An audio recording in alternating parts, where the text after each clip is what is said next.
The Earth Globe in the Vedic Culture. I've always found this a very interesting, if not fascinating subject, so let's delve in straight away. I'll be exploring facts and quotes supporting the notion that the ancient Vedic sadhus, holy people, knew that the Earth, from the point of view of our five senses, is a globe. In the Jyotish Sastras, those are works on astronomy and astrology, the fifth of the six Vedangas, ancient sciences, the word Bhugola is often used. It means sphere of the earth, used in ancient geometry, mathematics and astronomy. The Mahabharata, the great epic, describes the earth as Parimandale, meaning round land. From the fifth chapter of the Jambukanda Parva, Bhishma Parva of the Mahabharata, it reads, "This Bharatkand, earth region, is called Sudarshanadweep, since it looks beautiful to the eyes of the onlookers.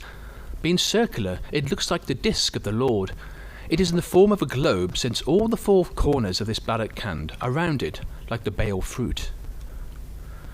In the Yoga Vashishta Maharamayana, chapter 30, Vashishta says to Lord Ram, "So when there are ants on an earthen ball, all sides are reckoned below that are under their feet. Such is the ball of earth in one of these worlds, covered by vegetables and animals moving on it, and by gods, demons, and men walking upon it." In the Suya Siddhanta, 12th chapter 53 and 54, it reads, "As the shape of the earth is spherical, Vatula, people in each place think themselves to be upmost, but as the globe of earth is situated in ether, when there is its lower and upper side." Now, the earliest documented mention of spherical earth concept in Europe dates from around the 5th century BCE by the ancient Greek philosophers and mathematicians. That's quite well known. However, what's lesser well known is the fact that yes, you probably had an exchange of information and culture between Greece and India via the corridor of the Persian Empire for the most part, but actually I'm proposing that most of this information came from India and exported it to Greece at an earlier stage. Now let's look at Aryabhata. He's a 5th century astronomer from India. In his Aryabhata chapter on Gola, he explores the rotation of the Earth on its axis, is described. He uses the Armilian sphere model, and Earth directly described as a sphere with its 5 elements. Sphere in his book is singular, implying it represents a terrestrial planet like the Earth, but one that is also the celestial sphere. The celestial sphere is an abstract sphere which has a large radius and is concentric to Earth. All objects in the sky can be conceived as being projected upon the inner surface of the celestial sphere. It is used a lot by astrologers and astronomers. Look at this 8th century Durga Surya temple in Karnataka in India. Have a look closely. This actually represents their Vraha, the boar incarnation of Lord Vishnu. He's said to have lifted the earth on his tusks. Let's have a closer look at those tusks in the sculpture here. Yes, there you have it, a circular round earth. Incidentally, it has Mount Meru on the top there, but that's for another subject. Look at this metal Bhugola made by Shambhakana, made in 1571, supported there by the 4 directional elephants as described in the Puranas, but most part here we're dealing with a sphere. But what about Bhumandala, which means earth disk, in the 5th canto of the Bhagavatam, the ancient Bhagavad Purana, which is described as 4 billion miles in diameter? This is my understanding. Different yugas in ancient history, of course going back millions of years, had different definitions of earth, Burloka, and that's according to the influence and accessibility of the various rulers of those times. For example, millions of years ago in the Satya Yuga, the entire solar system and all the associated heavenly realms, called Bhumandala, was basically the greater Earth. In the Treta Yuga, global Earth and the heavenly realms of Jambudweep. In the Dwapara Yuga, Earth meant globe Earth, but certain people could still access Jambudweep, which is basically an island of heavenly realms accessible from the Earth we know today. And in this Kali Yuga, kings rule regions within the global Earth, but not in its entirety, and no access at all to Jambudweep. In the Bhugola Varanam 5.19.19, this is a work by Sri Vadiraj Tirtha of the 15th century. It reads, "Southernmost division of Bharatvash described in the Vishnu and Vayu Puranas is an island from which one cannot access the other parts of Bharat.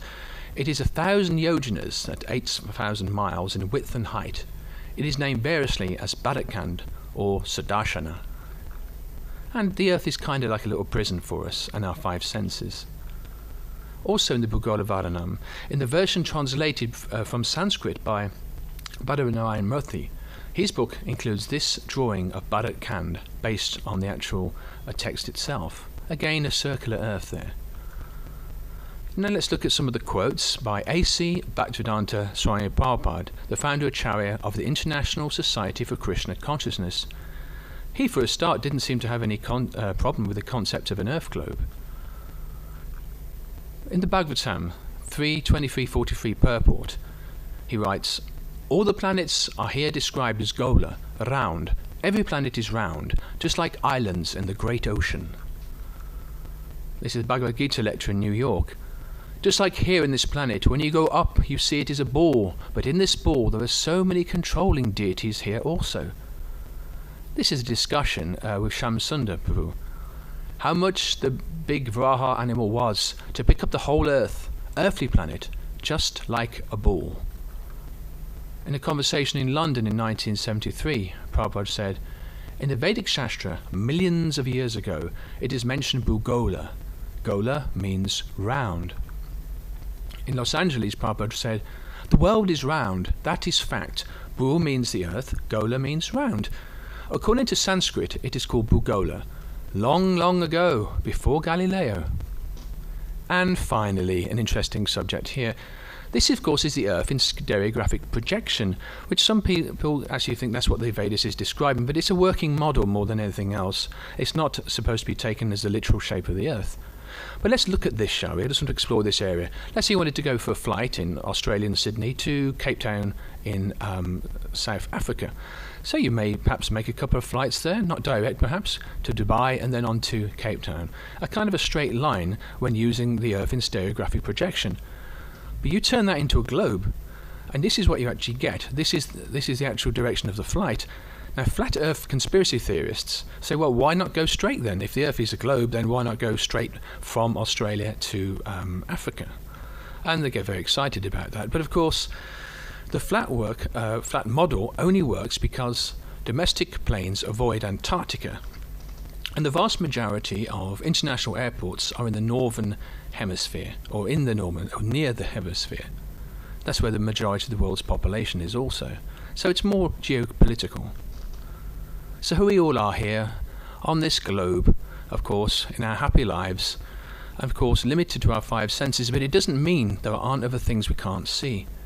In fact, that's one major point there of the Bhagavad Purana, for example. Yes, we may be living on a globe from our limited point of view, but there's a lot more out there, like Jambudweep here, and the various heavenly realms from which we can access, or used to be able to access, in former yugas. Well, I hope you've enjoyed this. Take care now.